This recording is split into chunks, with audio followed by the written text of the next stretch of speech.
पहला क्वेश्चन देखते हैं। पहला क्वेश्चन दिया हुआ है इसमें, the smallest common multiple of 36, 54 and 60 divide by 90 is, ठीक है, 36, 54 और 60 का सबसे छोटा सारगुणज डिवाइड बाई 90 बराबर है किसके बराबर है। क्वेश्चन को ध्यान से समझना, साथ ही साथ आंसर देने की कोशिश करना, देखना आप लोगों का कितना स्कोर होता है। देखो जब भी क्वेश्चन में पूछे स्मॉलेस्ट कॉमन मल्टीपल यानी कि सबसे छोटा सारगुणज, जब भी क्वेश्चन में ये पूछेगा एग्जामिनर, तो जो भी नंबर आपको दिए होंगे उनका सिर्फ आपको एलसीएम निकालना है, ठीक है। सिर्फ डिजिट चेंज करेगा एग्जामिनर, लेकिन आपने देख लिया ना स्मॉलेस्ट कॉमन मल्टीपल जैसी पूछे तो नंबर का आपको क्या निकालना है, एलसीएम निकालना है। तो चलिए एलसीएम लेते हैं। एलसीएम आपका लेना है 36 का, 54 का और 60 का। एलसीएम लेते हैं अब इसका। 6 से काट देते हैं, 6 6 जा 36, 6 9 जा 54, 6 10 जा 60, ठीक है। उसके बाद काटते हैं, 3 से काटते हैं, 3 2 जा 6, 3 3 जा 9, उसके बाद 10 तो कटेगा नहीं।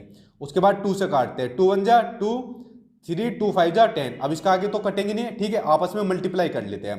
5 3 जा 15, 15 की 2 में करेंगे, 15 दूनी 30, 30 की 3 में करेंगे तो 90, और 90 की 6 में करेंगे तो ये आएगा आपका 540, ठीक है।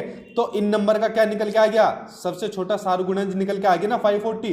इसको डिवाइड करना है 90 से, तो 90 से डिवाइड कर दो, 0 से 0 गई, और 54 को 9 से डिवाइड करेंगे तो आंसर आ जाएगा आपका 6, ठीक है। तो ऑप्शन जो फोर्थ है वो इसके अंदर आपका आंसर आ जाएगा 6, ठीक है। अब क्वेश्चन को आप समझे, जब भी क्वेश्चन में पूछे सबसे स्मॉलेस्ट कॉमन मल्टीपल, तो नंबर का हमेशा आपको क्या लेना है, एलसीएम लेना है। और जब पूछे हाईएस्ट कॉमन, ठीक है, ये तो स्मॉलेस्ट हो गया, जब पूछे हाईएस्ट कॉमन मल्टीपल तो उन नंबर का आपको एचसीएफ लेना है। एचसीएफ वाला क्वेश्चन मैं आपको नेक्स्ट वीडियो में बताऊंगा। आज आपका ये पार्ट 1 है, जो पार्ट 2 है इसके बाद मेरे चैनल पर आपको जल्दी मिल जाएगा। टोटल 30 क्वेश्चन मैंने लिए, यही से आपको क्वेश्चन आपके एग्जाम में आएंगे, ठीक है। तो पार्ट 1 आज आपका है, पार्ट 2 में मैं आपको एचसीएफ वाला बताऊंगा, और जिसमें दोनों भी आते हैं वो भी नेक्स्ट वीडियो में बताऊंगा, ठीक है। इसलिए चैनल को सब्सक्राइब कर लेना ताकि वो वीडियो आपकी छूटे ना। और मैथ में मैं आपकी गारंटी दिला रहा हूं, ये जो न्यूमेरिकल आते हैं 15 में से पूरे 15 में आपके दिलवाऊंगा, ठीक है, क्योंकि बहुत बेसिक इनका लेवल होता है। नेक्स्ट क्वेश्चन देखते हैं। नेक्स्ट आपका, दो दशमलव संख्याओं के योग की संकल्पना को पढ़ाने के लिए निम्नलिखित में से शिक्षण अधिगम का कौन सा साधन सर्वाधिक उपयुक्त है। देखो अब इसमें समझने वाली चीज है, नीचे आपको दिया हुआ है, ये देखिए मैं इमेज के थ्रू आपको दिखाता हूं। पहले देखते हैं ऑप्शन को, आंसर बाद में देखेंगे। ये होता है आपका एबेकस, ये होता है आपका जियोबोर्ड, ये होता है आपका ग्राफ पेपर। इनको जानना जरूरी है। पहले क्या होता है, देखो ये होता है आपका एबेकस। एबेकस का यूज किस लिए होता है, बेसिक काउंटिंग सिखाने के लिए इसका यूज होता है। जैसे यहाँ पर देखो ये बॉल दिख रही है ना, एक बॉल इधर है, एक बॉल इधर ले आएंगे कि बेटा एक बॉल इधर ले आई तो कितनी हो गया, बच्चा बचाएगा सर 2 बॉल होगी, ठीक है। इनमें से एक बॉल इधर चली गई जाएगी तो बच्चों को क्या बताया जाएगा, घटा के बारे में बताया जाएगा, सब्सट्रैक्शन के बारे में बताया जाएगा। बेसिक काउंटिंग सिखाएंगे कि 1 2 3 4 5 6, तो बेसिक काउंटिंग सिखाने के काम आ गया। प्लेस वैल्यू फेस वैल्यू सिखाने के काम आ जाएगा। तो ये यूज होते हैं आपके एबेकस के, ठीक है, पहला समझे। दूसरा समझते हैं जियो बोर्ड। देखिए ये आपको कुछ फिगर्स दी हुई है, जैसे आपका स्क्वायर बना हुआ है, रेक्टेंगल बना हुआ है, तो बेसिकली जियो बोर्ड का यूज होता है बेसिक ज्योमेट्री सिखाने के काम आता है। किसके, बेसिक ज्योमेट्री सिखाने के काम आता है। लेकिन इसके अंदर याद रख लेना सिर्फ 2D शेप्स के बारे में बताया जाता है, ना कि 3D शेप्स के बारे में। 2D शेप्स कौन सी हो गया, आपका स्क्वायर हो गया, रेक्टेंगल हो गया, ठीक है, सर्कल हो गया, सिर्फ 2D शेप्स के बारे में बताया जाता है जियो बोर्ड के अंदर। जियो बोर्ड भी आपका कंप्लीट हो गया। नेक्स्ट बचा आपका कौन सा, ग्राफ पेपर। देखिए ग्राफ पेपर जहां भी आपको देखने को मिलेगा वहां पर आपको डेसिमल नंबर जरूर देखने को मिलेगा, ठीक है। और जहां डेसिमल नंबर देखने को मिलेगा वहां ग्राफ पेपर आपको जरूर देखने को मिलेगा। आंख बंद करके आंसर लगा देना, आपका हमेशा सही होगा। क्यों, देखो जैसे एग्जामिनर ने पूछा था कि योग की संकल्पना पढ़ानी है, ठीक है, ये एडिशन कंसेप्ट बताना है, एडिशन का डेसिमल नंबर की। तो देखो यहां पर मान लीजिए 0.1 ले दिया, डेसिमल नंबर ले दिया, प्लस 0.2 प्लस 0.3, तो ग्राफ पेपर पे पॉसिबल है ना, जो आपको ये सामने खाने दिख रहे हैं इसके अंदर पॉसिबल है प्लस करना भी माइनस करना। क्या इसके अंदर पॉसिबल हो पाएगा, इन दोनों के अंदर नहीं। डेसिमल नंबर का चाहे योग पूछे घटा पूछे, वो सिर्फ ग्राफ पेपर ही पॉसिबल है, ठीक है। तो आंसर इसमें आपका क्या हो जाएगा, ग्राफ पेपर। इन सभी को समझ लेना, 1 नंबर का कंफर्म आता है, ठीक है। और देखिए एक एक क्वेश्चन के ऊपर वेरी वेरी इंपोर्टेंट लिख लेना, आपका पेपर यही से बनेगा। नेक्स्ट आपका क्वेश्चन, 3 सही 1/4 किलोग्राम चीनी से 1/16 किलोग्राम चीनी के कितने पैकेट बनाए जा सकते हैं। ठीक है, कभी कभी सिंपल आ जाता है कि बताइए 1/4 में कितने 1/16, इस तरीके से आपका क्वेश्चन आ जाता है। और देखिए, अगर आपको जो लोग पहली बार सीटेट का एग्जाम दे रहे हैं तो भाई प्रीवियस ईयर के क्वेश्चन पेपर आप लोग उठाना। ठीक है, अगर आपने प्रीवियस ईयर के क्वेश्चन पेपर उठाए ना जिसमें आज तक क्वेश्चन पूछे गए सीटेट के अंदर, सेम आपको यही क्वेश्चन मिलेंगे, सिर्फ डिजिट चेंज करी हुई मिलेगी, क्योंकि सिलेबस ही आपका सेम इतना ही है। ठीक है, तो प्रीवियस ईयर के क्वेश्चन पेपर भी आपने कर लिए ना तो आपका सीटेट आराम से पास हो जाएगा। तो या तो मैं आप मेरे नोट्स ले सकते हो या फिर जो यूट्यूब पर आपको बता रहा हूं उसमें आप देख सकते हो। चलिए इसको सोल्व करते हैं। 3 सही 1/4, इसको सोल्व करिए। 3 की मल्टीप्लाई नीचे वाले से करेंगे, कितना हो जाएगा 12, और ऊपर वाले में 1 जोड़ देते हैं। ठीक है, तो हो जाएगा 13/4। ठीक है, 4 × 12 और 13, 13/4। इसमें कितने किलोग्राम चीनी के पैकेट बनाए जा सकते हैं, 1/16। ठीक है, अब इसको सीधा सोल्व कर दो, 13/4 × 16/1, काट दो इसको, 4 4 जा 16, 13 की 4 में करेंगे कितना आंसर आ जाएगा, 52 आंसर आ जाएगा। ठीक है, सिंपल सा क्वेश्चन था। जितने भी पेपर 1 में क्वेश्चन बहुत बेसिक है, पूरे 15 में से 15 का आपका मैं स्कोर दिलाऊंगा। ठीक है, 15 में से 14 भी नहीं चाहिए मुझे, क्योंकि क्वेश्चन ही बहुत सिंपल होते हैं। नेक्स्ट पढ़ते हैं। नेक्स्ट आपका एक वर्ग की भुजा 10 सेंटीमीटर है, यानी ठीक है साइड है किसी स्क्वायर की 10 सेंटीमीटर। यदि वर्ग की भुजा यानी साइड की जो स्क्वायर की जो साइड है उसको दुगुना कर दिया जाए, डबल कर दिया जाए, साइड की जो स्क्वायर की जो साइड है उसको दुगुना कर दिया जाए, डबल कर दिया जाए, तो नया परिमाप यानी नया पेरीमीटर कितने गुना हो जाएगा वो आपको बताना है। अब क्वेश्चन समझो जरा। पहले ले लेते हैं स्क्वायर। स्क्वायर क्या होता है, जिसकी सभी साइड इक्वल होती है।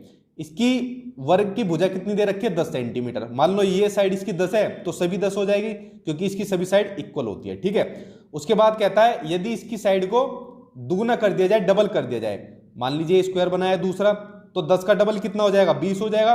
अगर एक 20 होगी तो सभी 20 हो जाएगी। यहां तक बात समझे आप। ठीक है, अब उसके बाद जो सबसे मेन चीज है, सबसे इंपॉर्टेंट चीज है, उसको लिख लो अपने रजिस्टर के अंदर, कि जो पैरामीटर ऑफ स्क्वायर होता है, पैरामीटर ऑफ स्क्वायर होता है या वर्ग का जो परिमाप होता है उसका फॉर्मूला होता है 4 × a। 4a, a का मतलब होता है साइड, यानी 4 की मल्टीप्लाई उस स्क्वायर की साइड से कर दो तो आपका पैरामीटर या परिमाप निकल के आ जाएगा। ठीक है, जैसे पहला जो स्क्वायर है इसमें साइड कितनी है, 10, तो 4 की मल्टीप्लाई किससे करेंगे, 10 से, कितना आ जाएगा आपका 40। यहां तक समझे। दूसरे स्क्वायर में साइड कितनी है, 20 है, तो 4 की मल्टीप्लाई किससे करेंगे, 20 से, कितना आ जाएगा 80। तो देखो जब साइड डबल करी, ठीक है, जब साइड 10 से 20 हुई तो पैरामीटर कितना हो गया, 40 से 80 हो गया। यानी अगर साइड को डबल कर रहे हैं तो भाई पैरामीटर भी डबल हो रहा है। तो क्वेश्चन में यही पूछा है ना, तो उनका जो परिमाप है यानी पैरामीटर है कितने गुना हो जाएगा, तो वो भी कितने गुना हो जाएगा, 2 गुना हो जाएगा। ठीक है, तो आंसर हो जाएगा इसके अंदर आपका फर्स्ट। अब देखो एक तो क्वेश्चन आता है आपका स्क्वायर के अंदर से, एक क्वेश्चन आता है आपका रेक्टेंगल के अंदर से, और एक क्वेश्चन आता है जिसमें स्क्वायर और रेक्टेंगल दोनों ही पूछे जाते हैं। तो नेक्स्ट वीडियो में मैं आपको रेक्टेंगल वाला और दोनों वाला बता दूंगा। ठीक है, चलिए अब चलते हैं नेक्स्ट क्वेश्चन के ऊपर। नेक्स्ट आपका जो कि आपके पेडागोजी से लिया हुआ है, हमेशा पूछा जाता है कि राष्ट्रीय पाठ्यचर्या की रूपरेखा यानी एनसीएफ 2005 के अकॉर्डिंग प्राथमिक स्तर पर गणित शिक्षण का उद्देश्य निम्नलिखित में से कौन सा नहीं है। देखो एग्जामिनर ने पूछा कौन सा नहीं है, लेकिन जो बाकी के 3 हैं उनके ऊपर वेरी वेरी इंपॉर्टेंट लगा लेना, क्योंकि सबसे ज्यादा क्वेश्चन ये पूछा जाता है कि कौन सा उद्देश्य है। ठीक है, तो इन्हीं 3 में से आपका कोई एक पॉइंट बनता है। देखो पहला इसमें कि गणित में उच्चतर और अमूर्त पढ़ाई की तैयारी करना। मैंने आपको बताया था जहां भी आपको ये चीज मिल जाए कि किसी भी सब्जेक्ट में उच्चतर पढ़ाई की तैयारी करना या ग्रेड के लिए पढ़ाई करवाना या उनकी, ठीक है, ग्रेड के अलावा क्या हो गया, रैंकिंग के लिए उनकी तैयारी कराना, ठीक है, या बेस्ट बनाने के लिए तैयारी करना, उन ऑप्शन को देखते गलत काट देना। आंसर इसमें पूछा था कौन सा नहीं है, तो आंसर तो आपका पहले ही से हो जाएगा। लेकिन बाकी के जो तीनों पॉइंट है इनको अच्छे तरीके से कर लो कि गणित को बच्चों की जिंदगी के अनुभवों का भाग बनाना।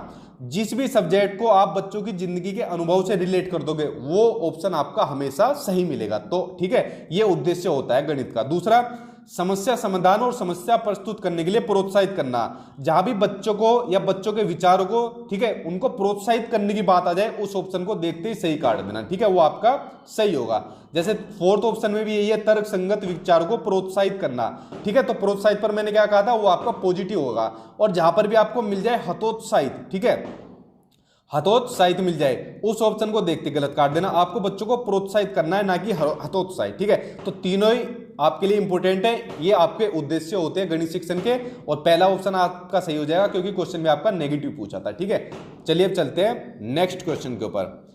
नेक्स्ट है आपका गुणनफल, ये 2 नंबर दिया हुआ है, इसमें से कौन सी संख्या घटाई जाए ताकि ये नंबर प्राप्त हो जाए।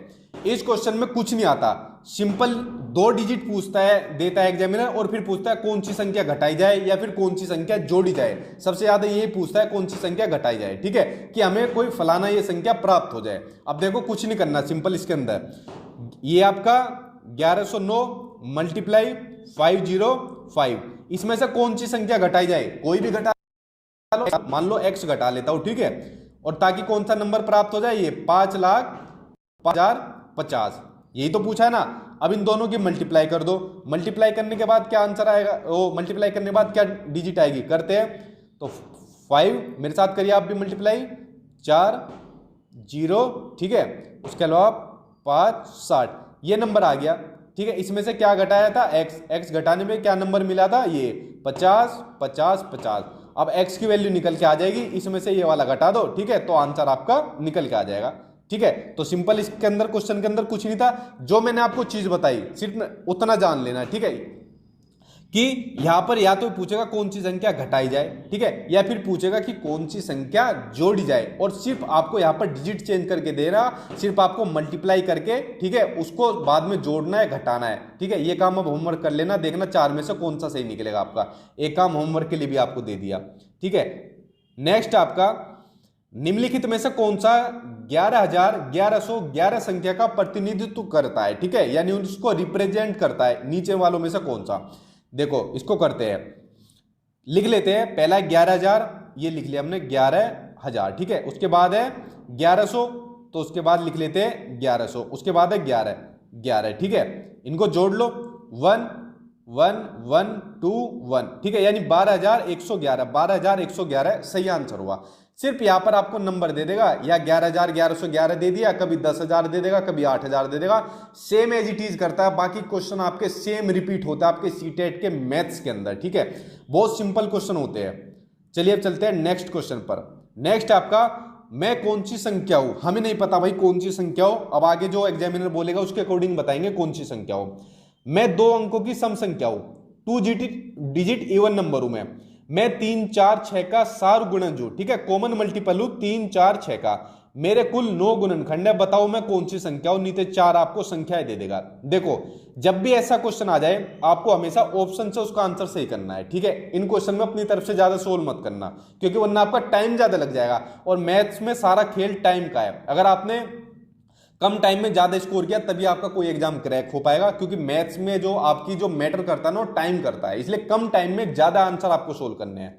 देखो ऑप्शन लेते हैं, 2 डिजिट इवन नंबर कौन सी है, 36 भी है, 48 भी है, 56 भी है, 24 भी है, क्योंकि सम संख्या कौन सी होती है जो 2 से डिवाइड होती है, तो चारों ही 2 से डिवाइड हो रही है, तो पहली तो रिक्वायरमेंट फुलफिल कर रही है चारों ही ऑप्शन। ठीक है, उसके बाद बोलता है मैं 3 4 6 का कॉमन मल्टीपल हूं, तो इससे इसको डिवाइड कर लेते हैं। 36 3 से डिवाइड हो जाएगा, ठीक है, 12 3 36, 4 से भी हो जाएगा, 4 9 36, और 6 से भी हो जाएगा, 6 6 36, तो पहला भी हो गया। ठीक है, 48 को करते हैं, 48 भी हो जाएगा, 48 किससे होगा, 3 1 16 3 48, और 12 चौक 48, और 6 8 48, ये भी हो गया। तीसरा देखते हैं, 56 को 3 से करते हैं, 56 नहीं होगा भाई 3 से। ठीक है, तो ये ऑप्शन तो आपका गलत हो गया, ये ऑप्शन तो आपका कट गया इसके अंदर। ठीक है, बाकी के 2 ऑप्शन तो हो रहे हैं। चौथे वाला ऑप्शन देखते हैं। भाई जितने क्वेश्चन है ना इनको समझ लेना अच्छी तरीके से, ज्यादा किताबें पढ़ने की जरूरत नहीं है, ज्यादा यूट्यूब वीडियो देखने की जरूरत नहीं है। ये सिंपल से बहुत क्वेश्चन लग रहे होंगे, लेकिन आपके एग्जाम में पूछे भी यही जाते हैं। ठीक है, इसलिए इनको समझ लेना। 24 भी हो जाएगा, 3 से भी कटता है 24, 3 8 24, 4 6 24, 6 चौका 24। ठीक है, तो दूसरी जो रिक्वायरमेंट है वो फुलफिल कौन कर रहे हैं, पहला, दूसरा और चौथा। उसके बाद कहा है कि मेरे कुल 9 गुणनखंड है, तो देखते हैं कौन से नंबर के 9 गुणनखंड हो गए। पहले 36 का लेते हैं, 36 किस किस से डिवाइड हो रहा है, बताइए किस किस से 36 डिवाइड हो जाएगा। 1 से हो जाएगा, 2 से हो जाएगा, 3 से हो जाएगा, 4 से हो जाएगा, 5 से नहीं होगा 36 से डिवाइड, 6 से हो जाएगा, 7 से नहीं होगा, 8 से नहीं होगा, 9 से हो जाएगा, 9 के बाद 12 से, 12 के बाद 18, और 18 के बाद 36। देखो 9 तो यही बन गए। ठीक है, 1 2 3 4 5 6 7 8 9, तो 9 फैक्टर करेक्ट में आगे तो आंसर आपका फर्स्ट सही हो जाएगा। ठीक है, तो आंसर फर्स्ट है। अब चलिए